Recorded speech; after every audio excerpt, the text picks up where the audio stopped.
British Advanced Pain Clinic, Noppimayam Surgery Duram. For appointments 9155515563. Namaste, welcome to I Dream Inside Politics with Kavita.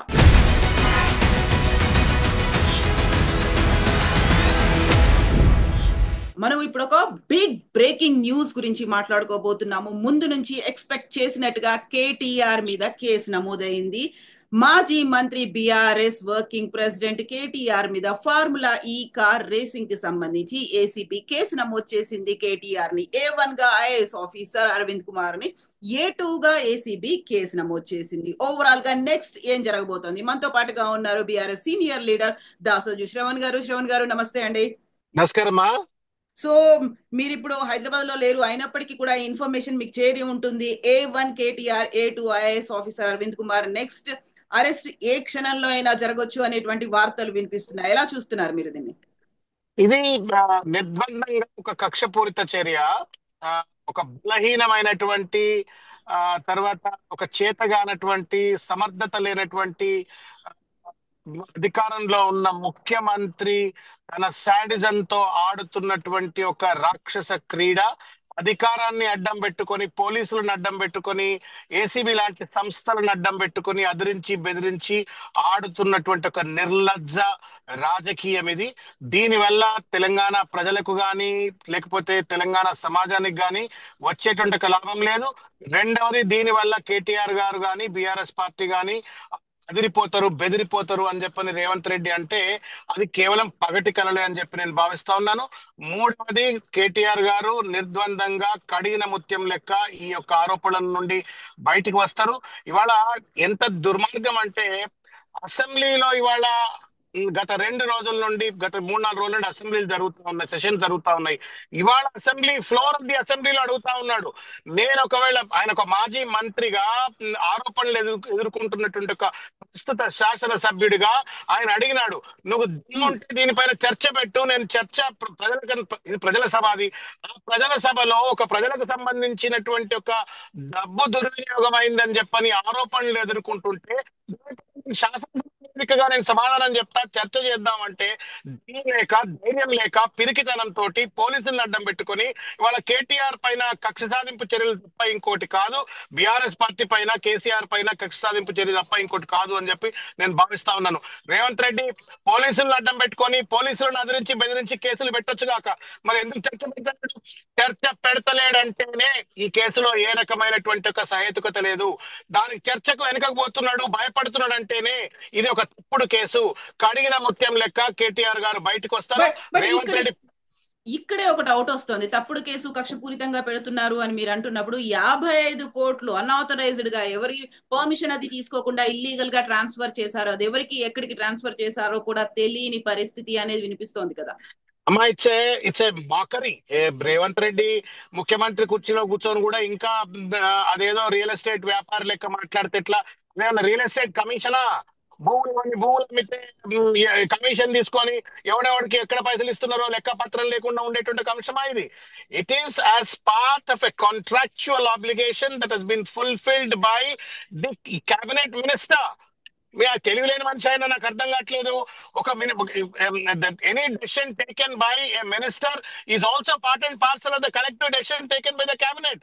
మొత్తం authority ఉండి తీసుకున్నటువంటి ఒక నిర్ణయం ఒకటి. రెండవది, ఇది 4 సంవత్సరాల కాంట్రాక్చువల్ ఆబ్లిగేషన్. 1 సంవత్సరం తర్వాత డబ్బులు కడుతున్నటువంటి ఒక సంస్థ ఏదైతే ఉందో ఆ సంస్థ విడ్రా అయిపోవడంతో ఆ యొక్క కాంట్రాక్చువల్ ఆబ్లిగేషన్ ప్రభుత్వం పైన ఇంకా ఉన్నటువంటి ఒక ధర్మిల ఆ కాంట్రాక్ట్ ను కాపాడుకోవలసిన అవసరం ప్రభుత్వానికి ఇంకా ఉన్నందువల్ల, దీనివల్ల తెలంగాణ రాష్ట్రానికి లాభం అయ్యేట ఒక పరిస్థితి ఉన్నందువల్ల, దీనివల్ల ఎలక్ట్రికల్ వెహికల్ మ్యానుఫ్యాక్చరింగ్ యూనిట్స్ ను తెలంగాణ వ్యాప్తంగా ఇంకా కూడా పెట్టుబడుల కోసం కావచ్చు యూనిట్స్ ను పెంపొందించే అవకాశం ఉన్నటువంటి ఒక ధర్మిల ఆ కాంట్రాక్చువల్ ఆబ్లిగేషన్ ను ప్రొటెక్ట్ చేసుకోవడం కోసం, తెలంగాణ హితాన్ని కాపాడుకోవడంలో భాగంగా కేటీఆర్ గారు ఒక మంత్రిగా అదేమి ప్రైవేట్ వాళ్ళ జేబులకు డబ్బులు ఇవ్వాల. It is part of the contractual obligation from the account to the government to an agency which has entered into an agreement with the government. తెలివి లేకుండా ఇవాళ ఇష్టం వచ్చినట్టు చేస్తా ఉన్నారు. బట్టి కాల్చి మీద వేయచ్చు. ఇప్పుడు ఆరోపణలు ఎన్నైనా చేయొచ్చు, కానీ ఆరోపణ నిలబడాలి కదా. మనం బట్ రకరకాల బట్ ఇక్కడ కీలకమైనటువంటి ఇంకొక అంశం కూడా ఉంది. అక్కడ కేబినెట్ అప్రూవల్ కానీ ఇంకెవరి అప్రూవల్ తీసుకోకుండా డైరెక్ట్ గా ఆయన చేశారు, అరవింద్ కుమార్ ద్వారా చేయించారని A3గా HMDA చీఫ్ ఇంజనీర్ BLN రెడ్డిని కూడా ఇందులో యాడ్ చేసింది ACB. No, we'll have to see the details of the chart sheet, what they have framed. But the perfect is, అమ్మా మీరు లెటస్ ఇమాజిన్ కవిత, మీరు ఒక KTR గారి స్థానంలోనే మీరు ఉన్నారు అనుకుంది ఒక మాట. మీరు ఈ కాంట్రాక్చువల్ ఆబ్లిగేషన్ ను ఎప్పుడు మొదలు పెట్టినారు? మీరు ఫస్ట్ ఈవీ రేస్ మొదలు పెట్టక ముందు ఆ ఈవీ రేసులు ఇక్కడ పెట్టాలా అని చెప్పని ఒక ఎక్స్ అనేటువంటి ఒక సంస్థ పేరు నాకు పూర్తిగా గుర్తులేదు. నేను ఎక్కడో ఇప్పుడు రాజులో ఉన్నాను, గంగా యమున సరస్వతి సంగమం దగ్గర ఎక్కడో దూరంగా ఉన్నాను, వ్యక్తిగతమైన కారణాలతో ఇక్కడ ఉన్నాను నేను. అయితే ఆ సంస్థతో ఒక అగ్రిమెంట్ మీరు పెట్టుకున్నప్పుడు ఇట్లా collective decision of the cabinet, దాన్ని కాపాడుకోవడం కోసం మళ్ళీ మినిస్టర్ దాని ఏదో కోడిగుడ్డు మీద ఈకలు వీకి ఏదో తప్పు చేసినట్టుగా, అదేదో కమిషన్లు ఇచ్చినట్టుగా భావిస్తే ఎట్లా? It is part of a contractual obligation on behalf of the government that has been made by the government. దాన్ని ఫుల్ఫిల్ చేసుకున్నందుకు చేస్తే దాని అంటే అది మెదడులో కుతంత్రాలు ఉన్న వ్యక్తి ముఖ్యమంత్రిగా కూర్చున్నప్పుడు కేవలం ఇప్పుడు కేసులు పెట్టి ఇరికియాలనే ప్రయత్నం చేసినప్పుడు ఇది బాల్కా హాల్ అంటారు. బాల్కా హాల్ గుంజుకుంటా ఇవాళ చిల్లర రాజకీయం చేస్తాను తప్ప దీనివల్ల వచ్చేటువంటి నష్టం ఏమీ లేదు. KTR గారికి వచ్చే నష్టం లేదు. ప్రజల సొమ్ము భద్రంగా ఉంది. ప్రజల కోసం అని చెప్పని ఏదైతే ప్రజల హితం కోసం, తెలంగాణ హితం కోసం ఏదైతే ఈవీ మోటార్ స్పోర్ట్ ఇక్కడ కండక్ట్ చేయాలని చెప్పని అనుకున్నారో, దానివల్ల ఈవీ పెట్టుబడులు రావాలని చెప్పని ఏదైతే ఆలోచించిండ్రో అది తెలంగాణ హితం కోసం, తెలంగాణ ప్రజల యొక్క బాగు కోసమే. ఆ కాంట్రాక్ట్ ను కాపాడుకోవడం కోసం. ఎందుకంటే ఏమైందంటే 4 ఏళ్ల కాంట్రాక్ట్ లో ట్రైపార్టైట్ అగ్రిమెంట్ లో ఉన్నటువంటి ఒక సంస్థ వాళ్ళు విడ్డ్రా వెళ్ళిపోవడం తోటి మేము ఇక రేసులు కండక్ట్ చేయమండి ఇక్కడ అన్నారు. రేసులు కండక్ట్ చేయటం అని అంటే అదేదో వినోదాల కోసమో లేకపోతే వాళ్ళు కలుగుతుంటే చూడటం కోసం కాదు. దానివల్ల పెద్ద ఎత్తున టెస్లా లాంటి కంపెనీలు కావచ్చు, ఇంకా పెద్ద అంతర్జాతీయంగా ఉన్నటువంటి ఒక ఈవీ మ్యానుఫ్యాక్చరింగ్ కంపెనీలు అన్ని కూడా హైదరాబాద్ కు వస్తాయి. హైదరాబాద్ లో ఉన్నటువంటి ఇండస్ట్రియల్ ఈకో సిస్టమ్ ను అబ్జర్వ్ చేస్తాయి. తద్వారా ఇక్కడ పెద్ద ఎత్తున ఈవీ మ్యానుఫ్యాక్చరింగ్ యూనిట్స్ వస్తాయి, మన పిల్లలకు ఉద్యోగాలు వస్తాయి, పెట్టుబడులు వస్తాయి అని చెప్పిన ఉద్దేశంతో దాన్ని ప్రమోట్ చేయటం అయింది. సంవత్సరం ఒక్కసారి పెట్టి 3 ఏళ్ళు మేము పెట్టాము, మీరు డబ్బులు ఇవ్వలేకపోతే మేము పెట్టాము అంటే ఆ 3 ఏళ్ళు ఇక్కడ పెట్టియాలా. తద్వారా తెలంగాణకు వచ్చే పెట్టుబడులను కాపాడాలి, తద్వారా తెలంగాణ యువతకు వచ్చే ఉద్యోగాలను కాపాడాల ఉద్దేశంతో ప్రభుత్వ కాంట్రాక్చువల్ ఆబ్లిగేషన్ లో భాగంగా, కాంట్రాక్ట్ లో భాగంగా ప్రభుత్వ సొమ్ము ఆ సంస్థకి ఇస్తే అదేదో ప్రైవేట్ ఏజెన్సీకో లేకపోతే ఎవరికి బాగుకో బండికో కంపెనీలు పెట్టించినట్టు, అల్లుడి కంపెనీలు పెట్టించినట్టు కాదు కదా ఇది.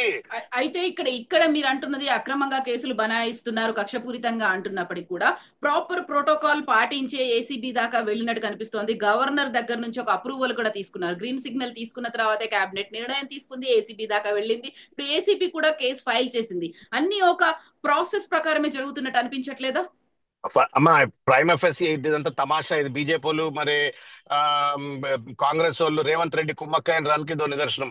ఇఫ్ ఎట్ ఆల్ ఒక మంత్రిగా ఉంటూ ఒకవేళ తప్పు గనక KTR గారు చేసినట్టయితే దానికి గవర్నర్ అప్రూవల్ ఎందుకండి? దానికి నాకు అర్థం కాదు. గవర్నర్ అప్రూవల్ ఎందుకండి నాకు అర్థం కాదు. ఇప్పుడు మీ మీద ఏదైనా ఛార్జ్ షీట్ పెట్టి కేసు పెట్టా మీ FIR చేయాలంటే అప్రూవల్ కావాలనా? ఒక వ్యక్తిగా తప్పు చేసినట్టయితే, ఒక మంత్రిగా తప్పు చేసినట్టయితే at the most because is also an MLA స్పీకర్ది కావాలా. దానికి గవర్నర్ అప్రూవల్ ఏందో నాకు అర్థం కాలే. ఆ గవర్నర్ కూడా ఏమని అప్రూవల్ ఇచ్చిండ్రు, గవర్నర్ వీళ్ళు ఏమని కోరిండ్రో ఇంకా డాక్యుమెంట్స్ అన్ని బయటికి రాలేదు. తప్పనిసరిగా బయటకు వచ్చినాక తప్పనిసరిగా ఇంకా డీటెయిల్ గా. ఇక్కడ ఇంట్రెస్టింగ్ గా ఇంకొక అంశం కూడా కనిపిస్తోంది. KTR ఒక మాట అంటున్నారు, యాంటిసిపేటరీ బెయిల్ కోసం నేను ప్రయత్నాలు చేయను అని. సో ముందు నుంచి అదే మాట చెప్తున్నారు, నేను అరెస్ట్ అవుతే జైలుకి వెళ్తాను, జైలుకి వెళ్ళి రిలాక్స్ అయ్యి బయటకు వస్తానని. అందరూ ప్రిపేర్డ్ గా ఉన్నారా? నాట్ ఓన్లీ KTR, మీరు కూడా అలాగే ఉన్నారా ప్రిపేర్డ్ గా? One thing is Revanth Reddy అధికారంలోకి వచ్చినటువంటి ఒక మొట్టమొదటి నుండి ఒకటే ఒక మాట మాట్లాడుతా ఉన్నాడు. KCR పేరు నామరూపాలు లేకుండా చేస్తా, కేసీఆర్ BRS పేరును రామరూపాలు లేకుండా చేస్తా, తెలంగాణ తల్లి విగ్రహాన్ని నేను సర్వనాశనం చేస్తా, తెలంగాణ ఉద్యమ చిహ్నాలను నాశనం చేస్తా, తెలంగాణ ఉద్యమ గుర్తును నాశనం చేస్తా ఇట్లా రకరకాలైనటువంటి రీతిలో తెలంగాణ ఉద్యమ నిర్మాతలను, తెలంగాణ ఉద్యమాన్ని, తెలంగాణ అస్తిత్వం పైన రేవంత్ రెడ్డి దాడి చేస్తా ఉన్నాడు. కాబట్టి కేసులు పెట్టడు అని చెప్పని అనుకుంటే అంతకంటే మూర్ఖత్వం లేదు. రెండవది, కక్షతోటి వాళ్ళ ఆయన నరనరాన కేసీఆర్ పైన, కేటీఆర్ పైన, హరీష్ గారి పైన, ఇంకా బీఆర్ఎస్ పార్టీ కీలక నాయకుల పైన నరనరాన కక్ష పూరితంగా వ్యవహరిస్తా ఉన్నాడు. తన మాటల్లో, తన యొక్క చేతల్లో కనబడతా ఉంది. అధికారంలోకి రాగానే కేసీఆర్ పైన ఉన్న కోపంతో కేసీఆర్ ఏదో ఆర్థికంగా అతలాకుతలం చేసిండు అని చెప్పని, రాష్ట్రం అప్పునోబులో కూరుకుపోయిందని చెప్పని కొన్ని నెలల పాటు దానిపైన చర్చ జరిపిండ్రు. కాళేశ్వరం పైన అట్లాగే డ్రామాలు చేసే ప్రయత్నం చేసిండ్రు, బదనాం చేసే ప్రయత్నం చేసిండ్రు. తర్వాత పవర్ పర్చేజ్ అగ్రిమెంట్స్ పైన అట్లాగే బదనాం చేసే ప్రయత్నం చేసిండ్రు. మిషన్ భాగీరథి పైన అట్లే బదనాం చేసే ప్రయత్నం చేసిండ్రు. ఫస్ట్ వచ్చింది ఫార్ములా ఈ కార్ రేసింగ్ కాబట్టి అమ్మా, ఆయన ప్రతిరోజు ఆయన 12 నెలలుగా కేవలం కేసీఆర్ గారిని బదనాం చేసేటువంటి ఒక ప్రయత్నంలో భాగంగా, తప్పులనేటువంటి ఒక ప్రయత్నంలో భాగంగా మాత్రమే పనిచేసినారు తప్ప ఇంకొకటి లేదు. ఇవాళ కొండంత నవ్వుకుంటున్నా ఎలుక దొరికింది. ఆ ఎలుక కూడా అది ఎలుక కాదు, వాస్తవానికి అది ఎలుక అని చెప్పని ఆయన భ్రమపడుతున్నాడు. ఆ ఎలుక ద్వారా నేను ఏదో సాధిస్తా అని చెప్పని రేవంత్ రెడ్డి సైకలాజికల్ గా ఏమైనా ప్లెజర్ డిరైవ్ చేస్తే చేయొచ్చు గాక, బట్ నెత్తి మీద మొట్టకాయలు తప్పనిసరిగా కోర్టు వేస్తుంది. ఇది తప్పుడు కేసు అని చెప్తుంది. కేటీఆర్ కడిగిన ముత్యం లెక్క బయటకు వస్తాడు. But we'll have to see what they have requested the governor. We'll have to see how the governor, what basis he has accorded a permission. అసలు ఆ చార్జ్ షీట్ ఏంది, వాటికి సంబంధించిన వివరాలు చూస్తాం. బట్ ఒకటి మాత్రం వాస్తవం, it is to protect the contractual obligation made between an international organization and the Telangana government. As a minister, to protect the pride of the Telangana, to protect the commitment made by the Telangana government in the interest of attracting the investments in the sector of electrical vehicle manufacturing, and to provide employment to our youth in the fields of electric vehicle manufacturing, KTR garu aa dabbulu akkadiki government నుండి contractual ఏదైతే సంస్థతో contractual application ఉండేనో దానికి పంపినారు. ఇదేదో అల్లుడికి దానం చేయలే, మధ్యలకు contract ఇయలే, అల్లుడి కంపెనీలకు భూములు ఇయలే. ఇది కేవలం తెలంగాణ ప్రజల హితం కోసం తన కాంట్రాక్చువల్ అప్లికేషన్ లో భాగంగా చేసింది. ఇది this is part and parcel of the administrative procedure. ఆయనకు పరిపాలన పైన అవగాహన లేదు, ఎవరు అడ్వైజ్ ఇస్తున్నారో తెలియదు.